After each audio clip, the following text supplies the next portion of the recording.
Well, there are now clinics for addicted children. Of computer addiction children. Oh my God. Okay, so we're going to start. We're on page 142. What about iPhone? Exactly.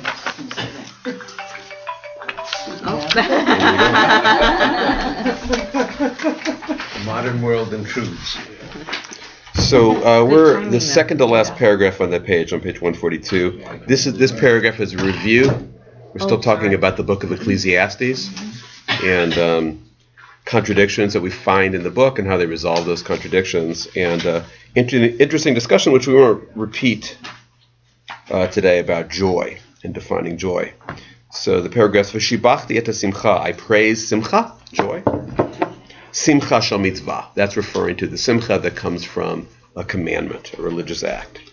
Ula simcha ma ze oseh, and the verse that conflicts with that, what good is joy? Zo simcha shalina shel mitzvah. That's simcha that's not from a mitzvah. Other joy, other kinds of joy, trivial joy. Anyway, joy that's not part of a commandment. Lilamedcha, and this all teaches you, she'ein shchina shora, lo mitoch atzvut, v'lo mitoch atzlut, v'lo mitoch schok, v'lo mitoch kalut rosh, v'lo mitoch sicha, v'lo mitoch dvarim betelim. Okay, so the Shekhinah, God's presence in the Shekhinah does not alight on us, not from sadness, not when we're sad, not when we're lazy, not when we're in trivial conversation, not when our head is filled with trivialities, not when we're enjoying trivial conversations, not because of trivial things. Ella, rather, this is the only way God comes into our life, or the Shekhinah alights on us. Devar simcha shel mitzvah, when we're feeling joy and the joy of a mitzvah. That's how you bring about the Shekhinah's presence. Shina emar. We didn't get to this last time, so here's a proof text for it. Interesting proof text. Shina emar. Ve'ata chuli menagen v'haya kinagen menagen v'tahi alav yad Adonai. So this is a quote out of context, of course, but it's an incident in the life of Elisha, who was a prophet. He says, "Get me a musician." Okay, chuli menagen, get me a musician. V'haya kinagen, and then the musician came and he played. Kinagen menagen v'tahi alav yad Adonai, and when the musician played, then the hand of God was on Elisha. So now they're actually trying to describe how do you bring about a simcha shel mitzvah. How do you make a mitzvah joyful? So we were saying before that it's the act alone that makes a mitzvah joyful. I light Shabbos candles, and that fills me with joy. This is actually saying you actually have to do things to provoke a sense of joy. And what's the example they give? Or what's the tool to provoke simcha here? Music. Elisha, who was about to do a mitzvah, needed a musician. Bring me a musician. And as soon as he brought the musician, and the musician played, then he was filled with joy. It doesn't say that, but that's our assumption. And then Yad Adonai, then the hand of God came upon him. All right, so actually you have to use artificial stimulus, right, to bring about, and they have to be sort of kosher artificial stimulus, but you use artificial stimulus and you bring about a sense of joy. So, in our ritual committee, midnight committee, we talk about the role of music in synagogue, but obviously here it says the role of music is to enhance the mitzvah. It's to make the mitzvah a joy.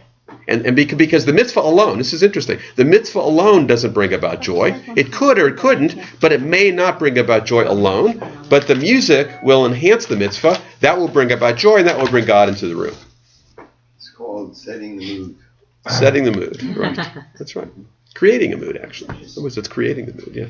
Okay, all right. Some special nuance, they use the word minstrel.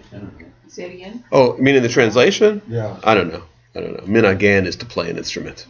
So I guess that's what they were. That's probably accurate. A minstrel. Bring me a minstrel. I think a minagan is a stringed instrument, but isn't that all they had in those days? They probably had drums and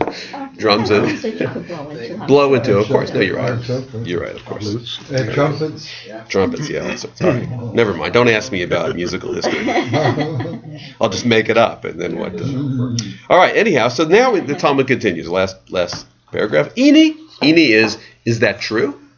And when they say that, they're referring to everything we said in the previous paragraph, that God requires joy to enter the room. They say, really? Ini? V'hamar Gidel amar Rav. But Rav Gidel said in the name of Rav. Rav Gidel, by the way, is always quoting Rav. All we know about him There's no stories about him. All we know about him is that he quotes Rav a lot. So Rav clearly had a big influence on his life. Yeah. Right. So he says, Chol Tamid Chacham sheyoshev lifnei Rabbo ve'en siftotav notfot mor tikavena. So any student or a sage, but it means here, let's just say sage, Tamid Chacham, sheyoshev lifnei Rabbo, that is sitting before his teacher, ve'eno siftotav notvot mor, and his lips are not sweating, are not filled with moisture, tikavena. All right, we're going to have to discuss what that means to have your lips sweating with moisture. What it seems to mean is that you're sweaty and you're nervous. Yeah. So any student listening to his her teacher's lecture and is not nervous and sweating from nerves, tikavena, should be stricken, which means you should be nervous. When you're listening to a lecture from your teacher, you should be anxious and nervous, which is a way of saying better pay attention. Yeah. Which doesn't seem to be joy. That's the point here. It's anxiety, and anxiety isn't joy. So you're saying God only comes in joy, but what about this anxiety you're supposed to feel before your teacher? And that brings up the whole case of, aren't we supposed to be afraid of God? Is being afraid of God? We talked about that weeks ago, right? And is being afraid of God consistent with joy? But we just learned it's only in joy. So this rabbi says, well, what about the anxiety you're supposed to feel when you're listening to your teacher? Already it's interesting. You're supposed to feel anxiety when you're listening to your teacher? That's not like Is it on the test? Well, that's it. That's all I could think of. I mean, who doesn't have dreams about still being in high school and you haven't done the reading and you're late to class, and we still have those dreams because that's anxiety. But I was also thinking, but as an adult, like adult education, you go to the lecture, you don't want to feel anxiety, or like a TED Talk, like you're watching a TED Talk and you're anxious, but it's sort of like you want to be cognizant of every word, and your anxiety is, am I really paying attention? Because this stuff is really important. Anyway, Shene Amar. Always the proof text. Siftotav Shoshanim Notvot Mor Over. Now the proof text is from Song of Songs, which they read metaphorically to mean relationships between God and human beings, but also relationships between human beings and their teachers, which takes a lot of fun out of the text itself. Suddenly it's about you and your teacher and not you and your wife. You liked it better when it was about you and your girlfriend or you and your boyfriend, but you say, no, it's about you and your teacher. All right, well, that's not quite as romantic, especially the way you'll see how they misinterpret. So Siftotav Shoshanim.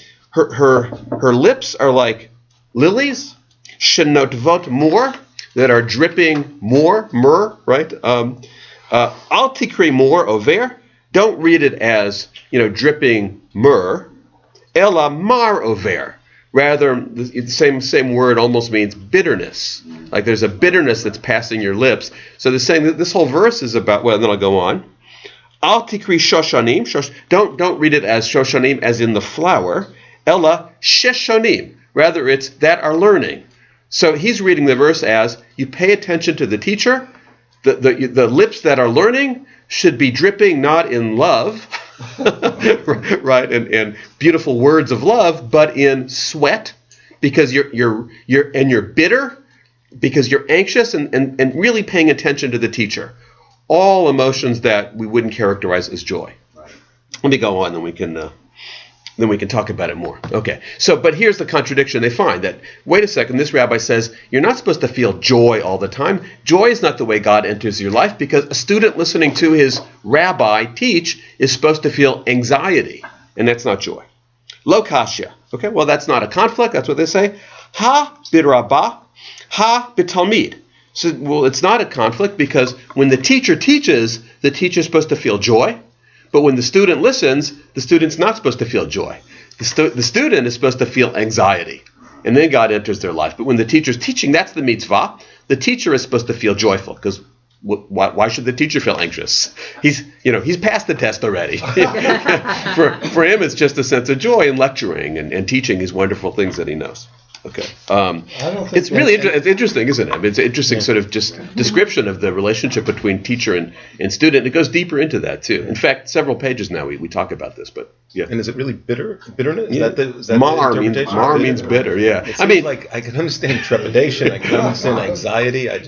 No. So the word mar partly they're stuck with the word mar because they have the pun. Yeah. I mean, Irv knows about this, right? So because more means, which is that word myrrh, which is a spice, right? So they have to switch the word more into mar. They're saying no, it's not, and it doesn't work without the punning. So the verse doesn't mean more; it means mar, which is bitterness. You're right. It doesn't work psychologically that much, but it worked for the pun. It works, and it creates the idea of anxiety, a bitter kind of anxiety. You're leaning on every word and afraid to miss anything. Real focused attention. I think it's true also that attention. I think this is psychologically true. Attention comes from fear and anxiety. You're more attentive when you're fearsome, when you're filled with fear, fearful, and when you're anxious, than when you are in just like pure joy. You're looking Pure. for meaning, for context, Yeah, right. something behind it.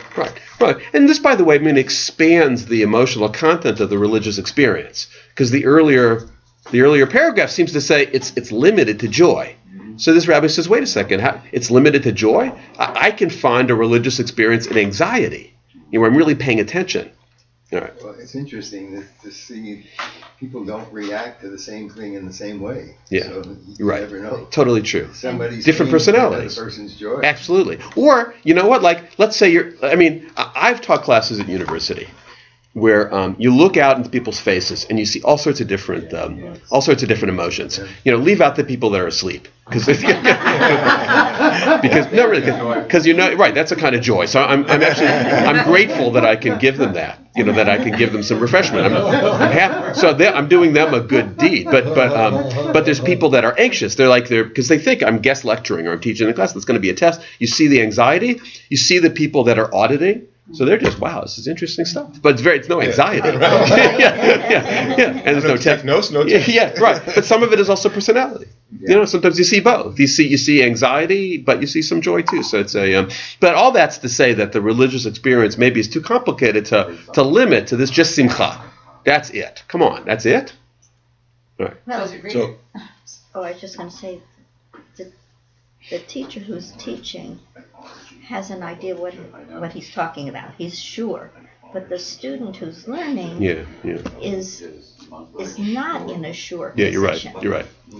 He doesn't. Is this sentence important, or is the next sentence more important? That's a good point. Or What's my great point? and Where's he when going with this? When That's- there's ambiguity, it's always, I think, a more difficult situation to deal with. You're right. It's a really good point. I actually see that on people's faces sometimes when I'm teaching, where I'm speaking. Like, people are thinking, like, where is he going with this? That's why they're paying attention. Like, how is this going to fit together? Because I'm not getting it right. I mean, I see it. Yeah. Well, it can't be Keeping their intent. Yeah. That's assuming it is You going know what somewhere. you're- Right. Assuming I know what I'm doing. Yeah. It's called Lost in the Sanctuary. Yeah. Right. Yeah. Greater So here- anxiety with the teacher than with the parent? Parent? Or is it equal? Well, so the claim, you'll see this in a second, but the claim is that the anxiety is from the listener. So the anxiety is from the kid, not from the parent. Now, you can certainly imagine, anxiety for parenting, but this is talking about the relationship between someone who's teaching and someone who's listening. So does the kid have greater anxiety from the teacher or the parent? Oh, I don't know. I'm talking about But parents. actually, I'm talking it about probably parents. comes from the But it's parent, different. It's because having different. Grown up in a household when you were small, you were getting direction from them, and you had this. Yeah. Maybe you're learning how to It listen becomes a or not listen. directionless response. Yeah, and yeah. Translate that into the learning You know process. your All right, 1, 2, and then we'll go on. I think that implies testing. I mean, that's so when the teacher he's going to call on the student who has to say something. Yeah. about somebody Yeah, else. I think maybe in our culture, did they have tests? Well, they had tests in those days.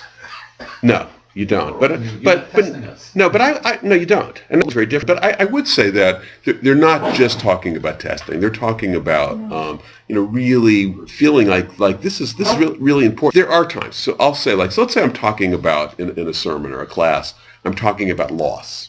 Somebody just went through a loss. And then and the person's not really paying attention. And then I say the word loss.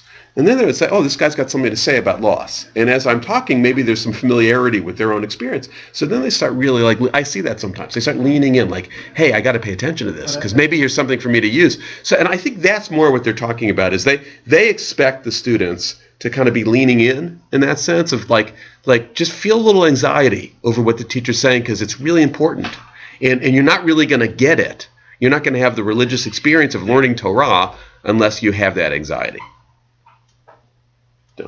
This is a real stretch. Okay. Picking up on your, Yeah. when you're fearful, you sometimes pay more attention. Right. I mean, the chemical reaction. I mean, adrenaline is flowing. So I'd ask the doctors, right? Maybe that's the bitterness. Maybe there's some when your There's extra adrenaline bitterness, flows, right? you actually bitter taste some taste. bitterness. Physical Yeah. dimension. Yeah. All right, but here it gets even more interesting too. I'll say, all right. So one way to resolve this conflict is say it's the student that feels the bitterness, and it's the teacher that feels the joy. Now they have another suggestion. The ibait ema, you could say, hav habirabah. Both are referring to the teacher. The lo kashya. So, but it's not a conflict. So the teacher feels both anxiety and joy. Ha mekame deliftach. That you feel joy before the lecture starts. The ha levadar diftach, but you feel the sense of bitterness and anxiety after the lecture starts. So the teacher comes in and is feeling pretty good. It's feeling like the sense of joy. But in the middle of the lecture, in the midst of the lecture, what he's saying here is the teacher should feel the anxiety because the teacher's got a job to do and will be more attentive with this sense of anxiety. Now they give a great example. Kiha de Rabba. And the example they give is a teacher named Rabba. Mikama de Dapachlahu le Rabbanan. Before he would come in and lecture to the rabbis, Amar Milta de Bedichuta, he would tell a joke. That's great, yeah. That's a great technique. I know it is. It's amazing. I know. Did he invent that? Is he like before he would start his lecture, he would tell a joke. This is the 4th century. He would tell a joke. So it's great. So before, and really it's a famous after dinner lecture technique. Yeah. Start with a joke. Everybody relax. Everybody, you relax yourself. You relax the audience. Okay. But so before mikame to betach, so he would say a joke. Ubatche Rabbanan, and the rabbis would laugh. The rabbis would be in a comedic mood. L'sof yativ be'emata, but then he would sit down with a sense of fear. So then he would, all right, we're getting to business. Repeat the act. Well, no. So after the joke, he would sit down in fear. It's an ema, in fear. Now this is serious stuff. Okay, I started with a joke. We break the tension. Now it's serious stuff. Ufatach bishmata, and then he would teach. Right? So it's an interesting technique. We want to have some joy in there, but we don't want the whole lecture to be a joke. And there is something, I tell this to bar mitzvah kids when they're writing jokes, when they're writing speeches. So they're writing speeches, they all want to tell jokes. It's very common. Like a bar mitzvah kid wants to tell a joke. And one thing I say is just be careful, because the joke can overwhelm the talk. And afterwards, when people are talking about, that's all they remember. They're just going to remember the joke. That happens to me, right? All they remember is all they remember is the joke. And so Rabbah would get the joke out of the way, and then, okay, now he would get down to business. This is serious stuff. This is Shmata. This is Torah. So Torah deserves serious attention both from the teacher, but also from the student. So when you tell a joke on Yom Kippur or whatever, that's just to regain control? I tell the joke on Yom Kippur because I see the faces and people just look so miserable. I mean, they just look so defeated. Like, come on. Yeah. So I'm just trying to lift the mood a little bit before Nila. Because I don't know, I hadn't really thought about it, to be honest, but I guess it's a similar technique. It's like the most serious part of the service is coming up. What's more serious than Ne'ilah, or scarier than Ne'ilah? The gates are closing. Last chance. So we'll start with the joke, and then we'll get into the serious stuff. Maybe it gives us some strength. I have a great Ne'ilah joke, by the way, but I can't tell you. You're gonna have to wait. You can't just raise this. Right. I know. Look, I want to get you all talking about it now. Just don't tell us the punchline. I have a suggestion. You can say You have a it right suggestion? now and you'll change it next time. I know. Well, I've done that before. All right, we're going to continue. All right, so as long as we were talking about the book of Ecclesiastes, we'll talk about a different book, a different book of the Bible that's controversial. Why is this book in the Torah? So this is page 143. V'af Sefer Mishlei bikshu lignos. And they wanted to get rid of the book of Proverbs. What's that doing in the Bible? So the Proverbs is not, I would say, philosophically as controversial as Ecclesiastes, which has all these Greek ideas. But Proverbs, you sort of wonder what's it doing in the Bible too, because it's not all that interesting. They were both ascribed to They're both Solomon. ascribed to Solomon. So that's the right. wisest of And Song of Songs. Yeah, so I think they figured these are the words of a really wise person, our most wise king, so we'll put them in the Bible. But they had their one. So what's interesting is they wondered about all three books. There's discussion about all three. Why are these things in the Torah? All right, so here's the shortest discussion is Proverbs, because it's not controversial really. I wouldn't say it's not interesting, but it doesn't have stories. It's just a bunch of pithy statements. All right, so because they found conflict in that book, contradictions. So why didn't they censor it or leave it out of the Torah? Amri. So here's what they said. Sefer Kohelet, lav eininan v'ashkinan tama. So they said, well, the Ecclesiastes, we look closely, and we were able to resolve the conflicts. Hachanami la'inan. So here also, we can look at it closely.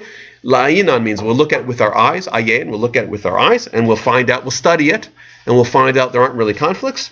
Umay devar sotrim zeh. So what are the conflicts? Ketiv. Al ta'an ksil ki ivlato. So one place in Proverbs it says, don't answer a fool in his or her foolishness. A fool comes up to you with a stupid thing to say, just don't answer. That's the first piece of advice. Don't answer a fool in their own foolishness, because you're just giving credence to their foolishness. Okay. However, it says in a different place, ukativ anexil ki ivlato. In another place it says, answer a fool in his foolishness. So that's, now of course these are out of context. But even out of context, it seems like a clear contradiction. We don't want a book in the Bible that offers contradictory advice. And here's contradictory advice. One says, don't answer a fool in their foolishness, and the other says, answer a fool in their foolishness. All right. So lo kasha will resolve the conflict. Ha b'divrei Torah. So in matters of Torah, answer the fool in his or her foolishness, because Torah is really important. You don't want to leave the fool with the impression that they made a good point if it's foolishness. And also there might be an audience around, so correct the fool if they say something stupid about Torah. Ha b'milei da'alma. But in general, in other things non-Torah, what's a thing non-Torah? Hard to know. Actually, they'll give an example. But in non-Torahitic things, just leave it alone. Let the fool jabber on, but don't answer. Okay, now they give an example, interesting example. Kiha dahahu da'ata lekame de Rabbi. Like a guy, doesn't say, an anonymous person came up to Rabbi Yehuda Nasi, Amarle, said to him. Now this is going to be an example of something foolish, okay? And we're going to learn here how he responded, because how he responds will be the right way to respond, right? Because he's our rabbi, and he also is familiar with these quotes from Proverbs. All right, but this is the foolish thing the guy says. Ishtecha ishti, your wife is my wife. Uvanecha banai, and your children are my children. So what's he suggesting here? He's had an affair with his wife. And in fact, you think your children are your children, but I'm the real father. Wow. So someone comes up to you and says that. All right. Now, inconceivable. Just breaking the tension there of an uncomfortable moment. The jokes that come at the beginning. Right. Anyhow, we didn't expect this as an example of something foolish. This is something that's like deeply hurtful, but maybe it's a crazy man, a totally crazy, or does Robbie have some suspicion about his wife? We have no idea. There's no context for this story. So how does Robbie respond? Okay, now if you're supposed to just dismiss foolishness, he would walk away. I mean, or he would tell the guy, just get out. Okay, this is what he says. Amar le ritzoncha shetishte kos shel yain. He says, hey, do you want to have a drink with me? So what does that mean? So is he wanting to talk more about it? Is he dismissing the guy or not? It's hard to say from this. Yeah. He doesn't respond. He doesn't say, you're crazy.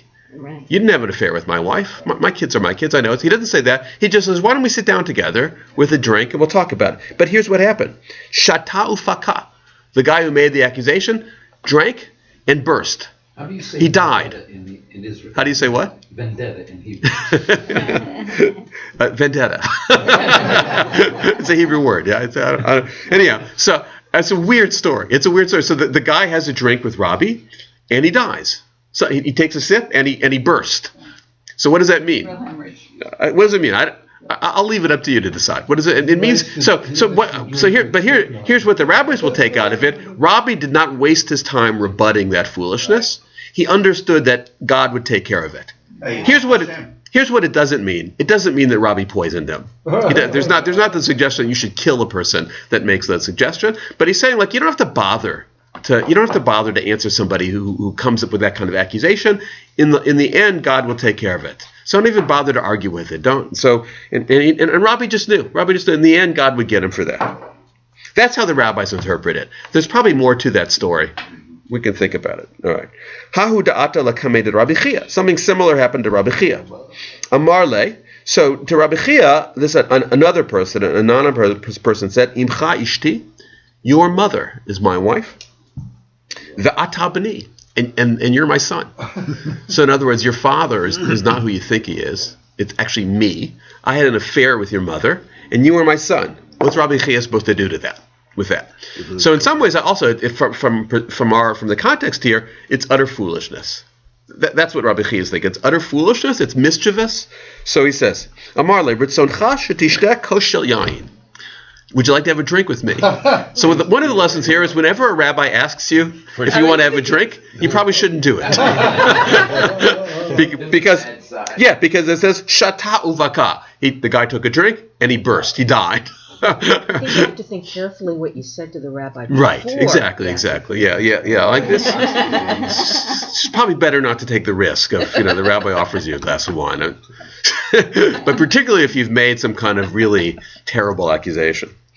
Amar, Rabbi Chia. So Rabbi Chia said, Ahanya leit slute de Rabbi, de lo lashvaye b'nei mamzare. So it says Rabbi Chia says, Rabbi had a prayer, just a prayer, kind of whispered a prayer to God, and the prayer worked to not make his children out to be mamzers. Mamzers meaning illegitimate. So God, it's like Rabbi had this little prayer, and the implication is it's weird, and the implication is that God answered the prayer, and then when the guy took a sip of wine, he burst and died. De Rabbi ki have matzli, when Rabbi made that prayer, Amar, and this is the prayer. Okay, because actually, this is a quote from Rabbi. It's out of context, but they're assuming this is what Rabbi must have said when he composed this prayer. Yehi ratzon milfanecha Adonai Eloheinu. May it be your will, Lord our God, shetatzileni hayom, that you rescue me today, me'azeh fanim, from arrogance, ume'azut panim, and arrogant actions. That's a prayer. It's actually in our prayer book that Rabbi composed. Yeah, and they say this is the context. The context. Well, they're actually just guessing that. They don't know that. They assume that this must have been why he wrote that prayer, because he was faced with somebody who was really arrogant in making that suggestion that he's having an affair with his wife and that he was the father of his children. All right, we'll stop there. Really gives it new meaning. Yeah.